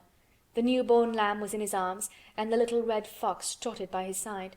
Nut sat on his left shoulder, and Soot on his right, and Shell's head and paws peeped out of his coat pocket. Colin slowly sat up and stared, as he had stared when he first saw Mary, but this was a stare of wonder and delight. The truth was that in spite of all he had heard, he had not in the least understood what this boy would be like, and that his fox and his crow and his squirrels and his lamb were so near to him and his friendliness that they seemed almost to be part of himself. Colin had never talked to a boy in his life, and he was so overwhelmed by his own pleasure and curiosity that he did not even think of speaking. But Dickon did not feel the least shy or awkward. He had not felt embarrassed because the crow had not known his language and had only stared and had not spoken to him the first time they met. Creatures were always like that until they found out about you. He walked over to Colin's sofa and put the new-born lamb quietly on his lap, and immediately the little creature turned to the warm velvet dressing-gown and began to nuzzle and nuzzle into its folds and butt its tight-curled head with soft impatience against his side. Of course, no boy could have helped speaking then. "What is it doing?" cried Colin. "What does it want?" "It wants its mother," said Dickon, smiling more and more. "I brought it to thee a bit hungry because I knowed tha'd like to see it feed." He knelt down by the sofa and took a feeding bottle from his pocket. "Come on, little un," he said, turning the small woolly white head with a gentle brown hand. "This is what tha's after. Tha'll get more out of this than thou will out of silk velvet coats. There now," and he pushed the rubber tip of the bottle into the nuzzling mouth, and the lamb began to suck it with ravenous ecstasy. After that there was no wondering what to say. By the time the lamb fell asleep, questions poured forth, and Dickon answered them all. He told them how he had found the lamb just as the sun was rising 3 mornings ago. He had been standing on the moor listening to a skylark and watching him swing higher and higher into the sky until he was only a speck in the heights of blue. I'd almost lost him but for his song, and I was wondering how a chap could hear it when it seemed as if he'd get out of the world in a minute, and just then I heard something else far off among the gorse bushes. It was a weak bleatin', and I knowed it was a new lamb as was hungry, and I knowed it wouldn't be hungry if it hadn't lost its mother somehow, so I set off searching. I did have a look for it. I went out among the gorse bushes and round, and I always seemed to take the wrong turning, but at last I seed a bit of white by a rock on top of the moor, and I climbed up, and I found the little un half dead with cold and clemmin'." While he talked, Soot flew solemnly in and out of the open window and cawed remarks about the scenery, while Nut and Shell made excursions into the big trees outside and ran up and down trunks and explored branches. Captain curled up near Dickon, who sat on the hearthrug from preference. They looked at the pictures in the gardening books, and Dickon knew all the flowers by their country names, and knew exactly which ones were already growing in the secret garden. "I couldna say that there name," he said, pointing to one under which was written Aquilegia, "but us calls that a columbine, and that there one it's a snapdragon, and they both grow wild in hedges, but these is garden ones, and they're bigger and grander. There's some clumps o' columbine in the garden. They'll look like a bed of blue and white butterflies flutterin' when they're out." "I'm going to see them," cried Colin. "I am going to see them." "Aye, that tha mun," said Mary quite seriously, "and tha munnot lose no time about it." End of chapter 19. The Secret Garden by Frances Hodgson Burnett. Chapter 20. I shall live forever and ever and ever. But they were obliged to wait more than a week, because first there came some very windy days, and then Colin was threatened with a cold, which two things happening one after the other would no doubt have thrown him into a rage, but that there was so much careful and mysterious planning to do, and almost every day Dickon came in, if only for a few minutes, to talk about what was happening on the moor, and in the lanes and hedges, and on the borders of streams. The things he had to tell about otters and badgers and water-rats' houses, not to mention birds' nests and field mice in their burrows, were enough to make you almost tremble with excitement when you heard all the intimate details from an animal charmer, and realized with what thrilling eagerness and anxiety the whole busy underworld was working. "They're same as us," said Dickon, "only they have to build their homes every year, and it keeps 'em so busy they fair scuffle to get 'em done." The most absorbing thing, however, was the preparations to be made before Colin could be transported with sufficient secrecy to the garden. No one must see the chair-carriage and Dickon and Mary after they turned a certain corner of the shrubbery and entered upon the walk outside the ivied walls. As each day passed, Colin had become more and more fixed in his feeling that the mystery surrounding the garden was one of its greatest charms. Nothing must spoil that. No one must ever suspect that they had a secret. People must think that he was simply going out with Mary and Dickon because he liked them and did not object to their looking at him. They had long and quite delightful talks about their route. They would go up this path and down that one, and cross the other, and go round among the fountain flower beds as if they were looking at the bedding out plants the head gardener, Mr. Roach, had been having arranged. That would seem such a rational thing to do that no one would think it at all mysterious. They would turn into the shrubbery walks and lose themselves until they came to the long walls. It was almost as serious and elaborately thought out as the plans of march made by great generals in times of war. Rumours of the new and curious things which were occurring in the invalids' apartments had of course filtered through the servants' hall into the stable-yards and out among the gardeners, but notwithstanding this, Mr. Roach was startled one day when he received orders from Master Colin's room to the effect that he must report himself in the apartment no outsider had ever seen, as the invalid himself desired to speak to him. "Well, well," he said to himself as he hurriedly changed his coat, "what's to do now? His Royal Highness that wasn't to be looked at, calling up a man he's never set eyes on." Mr. Roach was not without curiosity. He had never caught even a glimpse of the boy, and had heard a dozen exaggerated stories about his uncanny looks and ways and his insane tempers. The thing he had heard oftenest was that he might die at any moment, and there had been numerous fanciful descriptions of a humped back and helpless limbs given by people who had never seen him.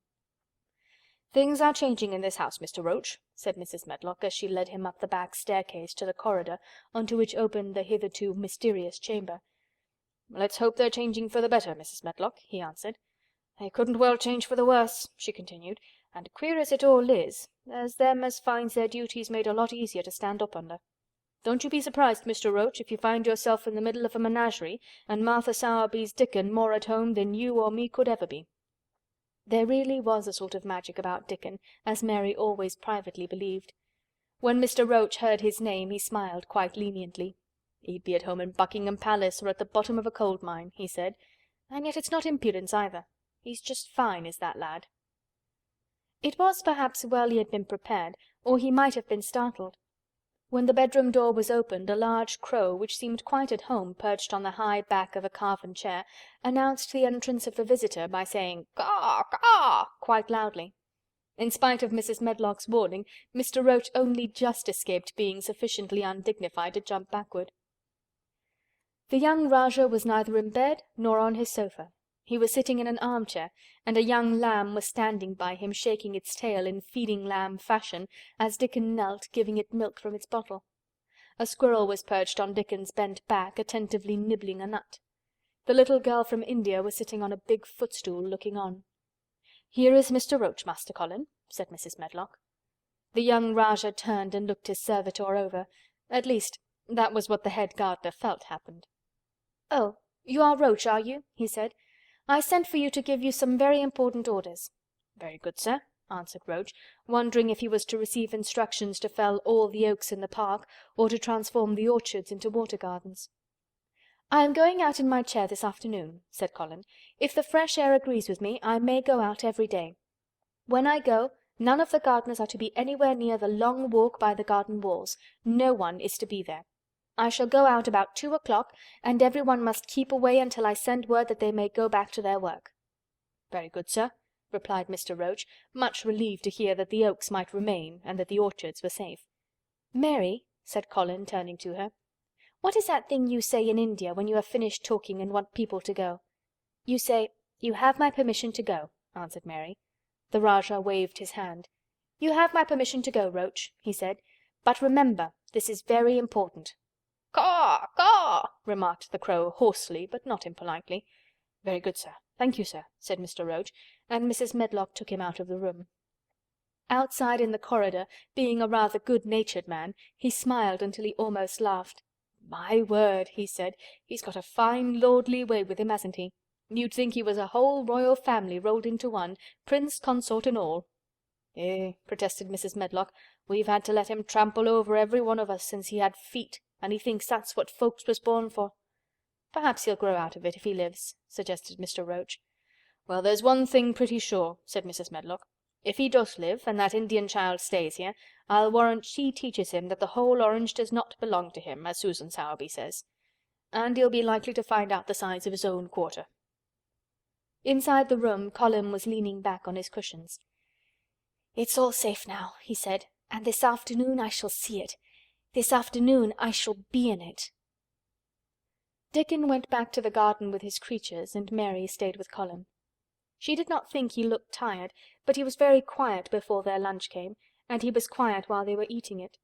She wondered why, and asked him about it. "What big eyes you've got, Colin," she said. "When you are thinking, they get as big as saucers. What are you thinking about now?" "I can't help thinking about what it will look like," he answered. "The garden?" asked Mary. "The springtime," he said. "I was thinking that I've really never seen it before. I scarcely ever went out, and when I did go I never looked at it. I didn't even think about it." "I never saw it in India because there wasn't any," said Mary.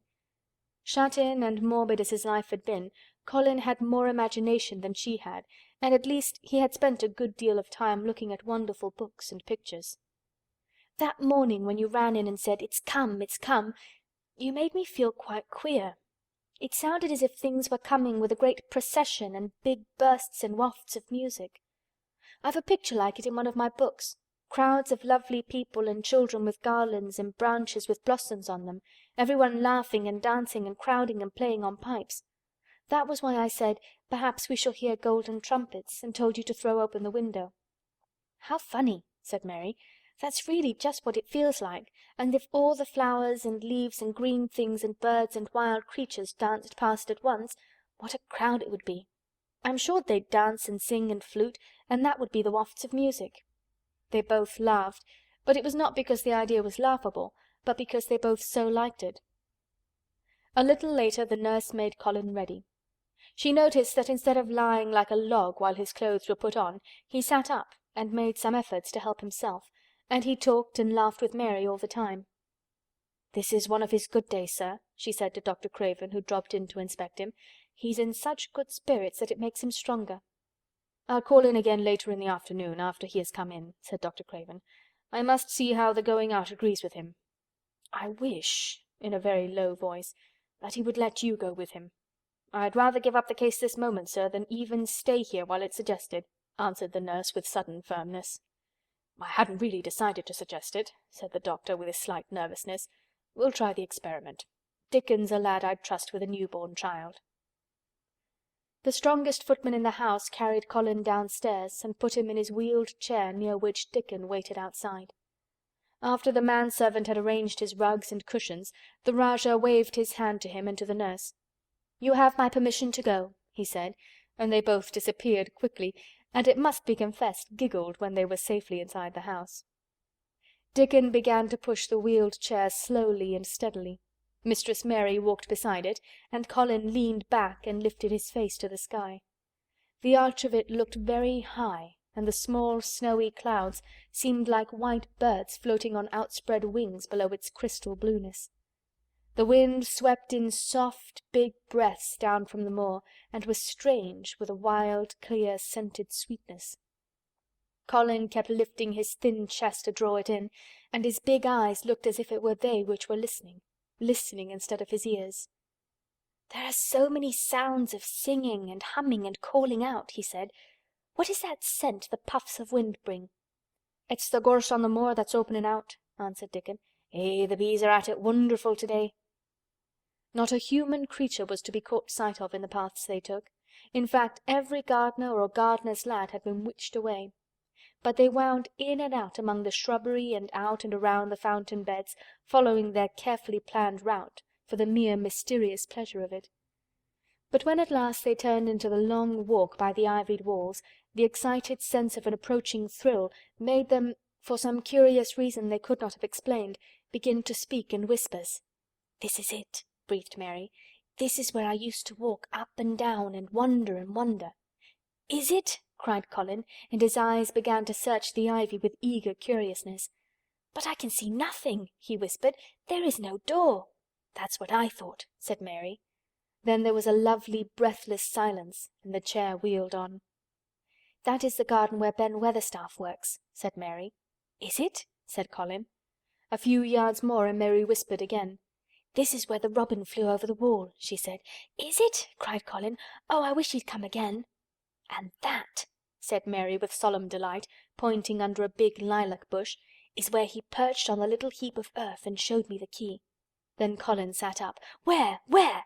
There?" he cried, and his eyes were as big as the wolf's in Red Riding Hood, when Red Riding Hood felt called upon to remark on them.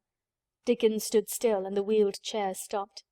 "And this," said Mary, stepping onto the bed close to the ivy, "is where I went to talk to him when he chirped at me from the top of the wall. And this is the ivy the wind blew back," and she took hold of the hanging green curtain. "Oh, is it? Is it?" gasped Colin. "And here is the handle, and here is the door. Dickon, push him in quickly." And Dickon did it, with one strong, steady, splendid push. But Colin had actually dropped back against his cushions, even though he gasped with delight, and he had covered his eyes with his hands and held them there, shutting out everything, until they were inside, and the chair stopped as if by magic, and the door was closed. Not till then did he take them away and look round and round and round, as Dickon and Mary had done. And over the walls and earth and trees and swinging sprays and tendrils, the fair green veil of tender little leaves had crept, and in the grass under the trees and the grey urns in the alcoves, and here and there everywhere were touches or splashes of gold and purple and white, and the trees were showing pink and snow above his head, and there were fluttering of wings and faint sweet pipes and humming and scents, and the sun fell warm upon his face like a hand with a lovely touch. And in wonder Mary and Dickon stood and stared at him. He looked so strange and different, because a pink glow of colour had actually crept all over him, ivory face and neck and hands and all. "I shall get well! I shall get well!" he cried out. "Mary, Dickon, I shall get well! And I shall live for ever and ever and ever!" End of chapter 20. The Secret Garden by Frances Hodgson Burnett. Chapter 21. Ben Weatherstaff. One of the strange things about living in the world is that it is only now and then one is quite sure one is going to live for ever and ever and ever. One knows it sometimes when one gets up at the tender, solemn dawn-time and goes out and stands alone and throws one's head far back and looks up and watches the pale sky slowly changing and flushing and marvellous unknown things happening until the east almost makes one cry out and one's heart stands still at the strange, unchanging majesty of the rising of the sun, which has been happening every morning for thousands and thousands and thousands of years. One knows it then, for a moment or so. And one knows it sometimes when one stands by oneself in a wood at sunset, and the mysterious deep gold stillness slanting through and under the branches seems to be saying slowly, again and again, something one cannot quite hear, however much one tries. Then sometimes the immense quiet of the dark blue at night, with millions of stars waiting and watching, makes one sure. And sometimes a sound of far-off music makes it true. And sometimes a look in someone's eyes. And it was like that with Colin, when he first saw and heard and felt the springtime inside the 4 high walls of a hidden garden. That afternoon the whole world seemed to devote itself to being perfect and radiantly beautiful and kind to one boy. Perhaps out of pure heavenly goodness the spring came and crowned everything it possibly could into that one place. More than once Dickon paused in what he was doing and stood still with a sort of growing wonder in his eyes, shaking his head softly. It is gradely," he said. "I'm 12 going on 13, and there's a lot of afternoons in 13 years, but it seems to me like I never seed one as gradely as this here." "Aye, it is a gradely one," said Mary, and she sighed for mere joy. "I'll warrant it's the gradeliest one as ever was in this world." "Does tha think," said Colin, with dreamy carefulness, "as happen it was made like this here all of a purpose for me?" "My word!" cried Mary admiringly. "That there is a bit o' good Yorkshire. Tha'rt shapen first rate, that tha'rt." And delight reigned. They drew the chair under the plum tree, which was snow-white with blossoms and musical with bees. It was like a king's canopy, a fairy king's. There were flowering cherry trees near, and apple trees whose buds were pink and white, and here and there one had burst open wide.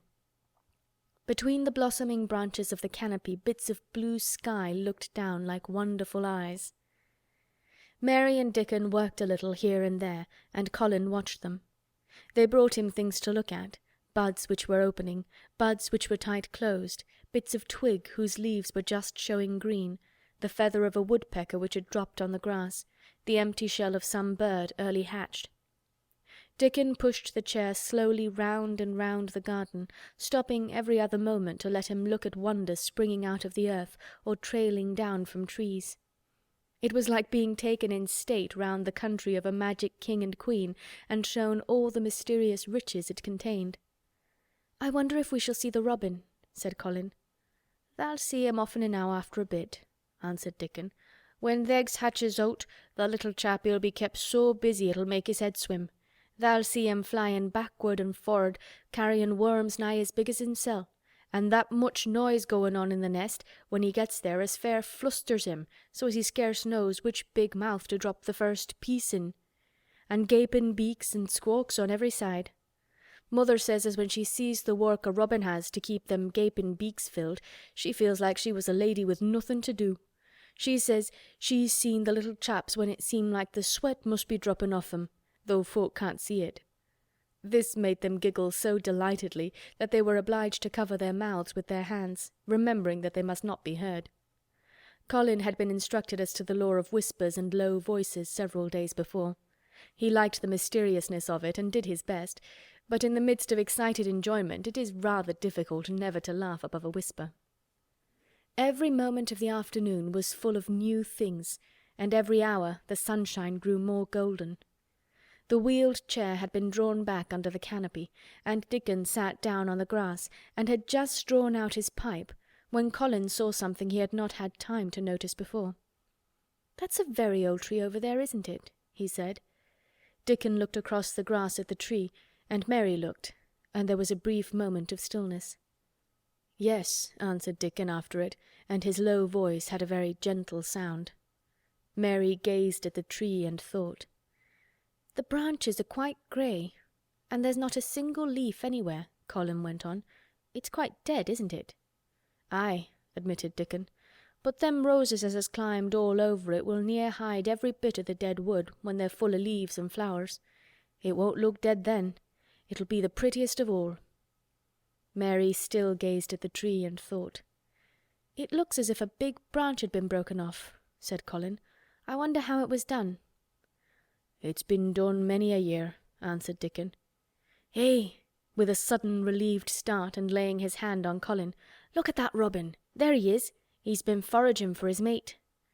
Colin was almost too late, but he just caught sight of him, the flash of red-breasted bird with something in his beak. He darted through the greenness and into the close-grown corner, and was out of sight.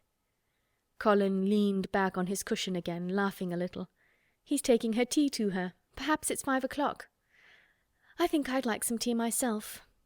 And so they were safe. "It was magic which sent the robin," said Mary secretly to Dickon afterward. "I know it was magic."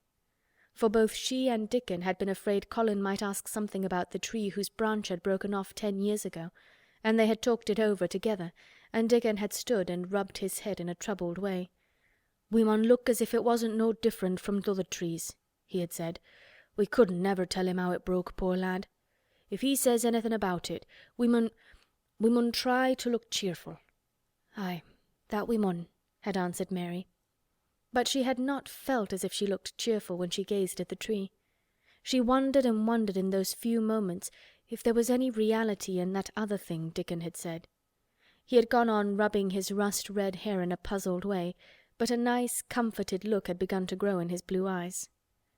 "Mrs. Craven was a very lovely young lady," he had gone on rather hesitatingly, "and mother she thinks maybe she's about Misselthwaite many a time, looking after Mr. Colin, same as all mothers do when they're took out of the world. They have to come back, tha sees. Happen she's been in the garden, and happen it was her set us to work and told us to bring him here." Mary had thought he meant something about magic. She was a great believer in magic.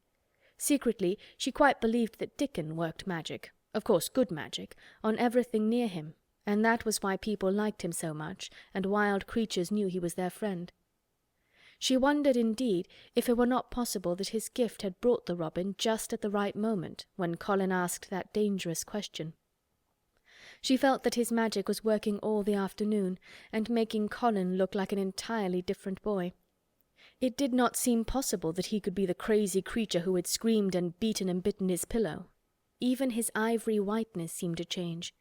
The faint glow of colour which had shone on his face and neck and hands when he first got inside the garden really never quite died away. He looked as if he were made of flesh instead of ivory or wax. They saw the robin carry food to his mate 2 or 3 times, and it was so suggestive of afternoon tea that Colin felt they must have some. "Go and make one of the men servants bring some in a basket to the rhododendron walk," he said, "and then you and Dickon can bring it here." It was an agreeable idea, easily carried out, and when the white cloth was spread upon the grass, with hot tea and buttered toast and crumpets, a delightfully hungry meal was eaten, and several birds on domestic errands paused to inquire what was going on, and were led into investigating crumbs with great activity. Nut and Shell whisked up trees with pieces of cake, and Soot took the entire half of a buttered crumpet into a corner and pecked at and examined and turned it over and made hoarse remarks about it until he decided to swallow it all joyfully in one gulp. The afternoon was dragging towards its mellow hour. The sun was deepening the gold of its lances. The bees were going home, and the birds were flying past less often. Dickon and Mary were sitting on the grass. The tea-basket was repacked, ready to be taken back to the house, and Colin was lying against his cushions, with his heavy locks pushed back from his forehead, and his face looking quite a natural colour. "I don't want this afternoon to go," he said, "but I shall come back tomorrow, and the day after, and the day after, and the day after." "You'll get plenty of fresh air, won't you?" said Mary. "I'm going to get nothing else," he answered. "I've seen the spring now, and I'm going to see the summer. I'm going to see everything grow here. I'm going to grow here myself." "That thou will," said Dickon. "I shall have thee walking about here digging same as other folk afore long." Colin flushed tremendously. "Walk?" he said. "Dig? Shall I?" Dickon's glance at him was delicately cautious. Neither he nor Mary had ever asked if anything was the matter with his legs. "For sure thou will," he said stoutly. "Thou's got legs of thy own, same as other folks." Mary was rather frightened until she heard Colin's answer. "Nothing really ails them," he said, "but they're so thin and weak. They shake so that I'm afraid to try to stand on them." Both Mary and Dickon drew a relieved breath. "When thou stops being afraid thou'lt stand on 'em," Dickon said with renewed cheer. "And thou'lt stop being afraid in a bit." "I shall," said Colin, and he lay still as if he were wondering about things. They were really very quiet for a little while. The sun was dropping lower. It was that hour when everything stills itself, and they really had had a busy and exciting afternoon. Colin looked as if he were resting luxuriously. Even the creatures had ceased moving about and had drawn together and were resting near them. Soot had perched on a low branch and drawn up one leg and dropped the grey film drowsily over his eyes. Mary privately thought he looked as if he might snore in a minute. In the midst of this stillness it was rather startling when Colin half lifted his head and exclaimed in a loud, suddenly alarmed whisper, "Who is that man?" Dickon and Mary scrambled to their feet. "Man?" they both cried in low, quick voices. Colin pointed to the high wall. "Look!" he whispered excitedly. "Just look!" Mary and Dickon wheeled about and looked. There was Ben Weatherstaff's indignant face glaring at them over the wall from the top of a ladder. He actually shook his fist at Mary. "If I wasn't a bachelder and thou was a wench o' mine," he cried, "I'd give thee a hidin'." He mounted another step threateningly, as if it were his energetic intention to jump down and deal with her. But as she came toward him he evidently thought better of it, and stood on the top step of his ladder shaking his fist down at her. "I never thowt much o' thee," he harangued. "I couldna abide thee the first time I set eyes on thee. A scrawny buttermilk-faced young besom, allus asking questions and poking thy nose where it wasna wanted. I never knowed how tha got so thick wi' me. If it hadna been for the robin, drat him." "Ben Weatherstaff!" called out Mary, finding her breath. She stood below him and called up to him with a sort of gasp. "Ben Weatherstaff, it was the robin who showed me the way." Then it did seem as if Ben really would scramble down on her side of the wall, he was so outraged. "Tha young bad un," he called down at her, "layin' tha badness on a robin. Not but what he's impudent enow for anything. Him showin' thee the way. Him? Eh, tha young note." She could see his next words burst out because he was overpowered by curiosity. "However i' the world did tha get in?" "It was the robin who showed me the way," she protested obstinately. "He didn't know he was doing it, but he did. And I can't tell you from here while you're shaking your fist at me." He stopped shaking his fist very suddenly at that very moment, and his jaw actually dropped as he stared over her head at something he saw coming over the grass toward him. At the first sound of his torrent of words, Colin had been so surprised that he had only sat up and listened as if he were spellbound. But in the midst of it he had recovered himself and beckoned imperiously to Dickon. "Wheel me over there," he commanded. "Wheel me quite close and stop right in front of him." And this, if you please, this is what Ben Weatherstaff beheld and which made his jaw drop. A wheeled chair with luxurious cushions and robes which came toward him looking rather like some sort of state coach, because a young Rajah leaned back in it with royal command in his great black-rimmed eyes, and a thin white hand extended haughtily toward him. And it stopped right under Ben Weatherstaff's nose. It was really no wonder his mouth dropped open. "Do you know who I am?" demanded the Rajah. How Ben Weatherstaff stared! His red old eyes fixed themselves on what was before him, as if he were seeing a ghost. He gazed and gulped a lump down his throat, and did not say a word. "Do you know who I am?" demanded Colin still more imperiously. "Answer!" Ben Weatherstaff put his gnarled hand up and passed it over his eyes and over his forehead, and then he did answer, in a queer, shaky voice. "Who thou art?" he said. "Aye, that I do, with thy mother's eyes staring at me out of thy face. Lord knows how thou come here, but thou'rt the poor cripple." Colin forgot that he had ever had a back. His face flushed scarlet and he sat bolt upright. "I'm not a cripple!" he cried out furiously. "I'm not!" "He's not!" cried Mary, almost shouting up the wall in her fierce indignation.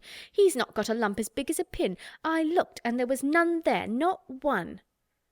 Ben Weatherstaff passed his hand over his forehead again and gazed as if he could never gaze enough. His hand shook, and his mouth shook, and his voice shook. He was an ignorant old man, and a tactless old man, and he could only remember the things he had heard. Thou hasn't got a crooked back," he said hoarsely. "No!" shouted Colin. Thou hasn't got crooked legs?" quavered Ben more hoarsely still. It was too much. The strength which Colin usually threw into his tantrums rushed through him now in a new way.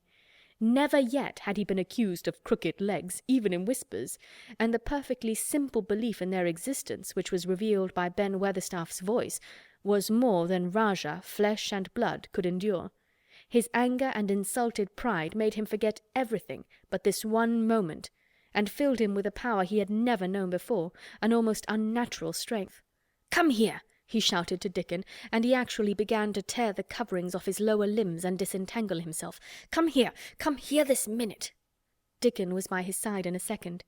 Mary caught her breath in a short gasp and felt herself turn pale. "He can do it, he can do it, he can do it, he can!" she gabbled over to herself under her breath as fast as ever she could. There was a brief fierce scramble, the rugs were tossed on the ground, Dickon held Colin's arm, the thin legs were out, the thin feet were on the grass. Colin was standing upright, as straight as an arrow and looking strangely tall, his head thrown back and his strange eyes flashing lightning. "Look at me!" he flung up at Ben Weatherstaff. "Just look at me, you! Just look at me!" "He's as straight as I am," cried Dickon. "He's as straight as any lad in Yorkshire." What Ben Weatherstaff did, Mary thought queer beyond measure. He choked and gulped, and suddenly tears ran down his weather-wrinkled cheeks as he struck his old hands together. "Eh," he burst forth, "the lies folk tells. Thou'rt as thin as a lath and as white as a wraith, but there's not a knob on thee. I'll make a mon yet. God bless thee." Dickon held Colin's arm strongly, but the boy had not begun to falter. He stood straighter and straighter and looked Ben Weatherstaff in the face. "I'm your master," he said, "when my father is away, and you are to obey me. This is my garden. Don't dare to say a word about it. You get down from that ladder and go out to the Long Walk, and Miss Mary will meet you and bring you here. I want to talk to you. We did not want you, but now you will have to be in the secret. Be quick." Ben Weatherstaff's crabbed old face was still wet with that one queer rush of tears. It seemed as if he could not take his eyes from thin, straight Colin standing on his feet with his head thrown back. "Eh, lad," he almost whispered. "Eh, my lad." And then, remembering himself, he suddenly touched his hat, gardener fashion, and said, "Yes, sir, yes, sir," and obediently disappeared as he descended the ladder. End of chapter 21.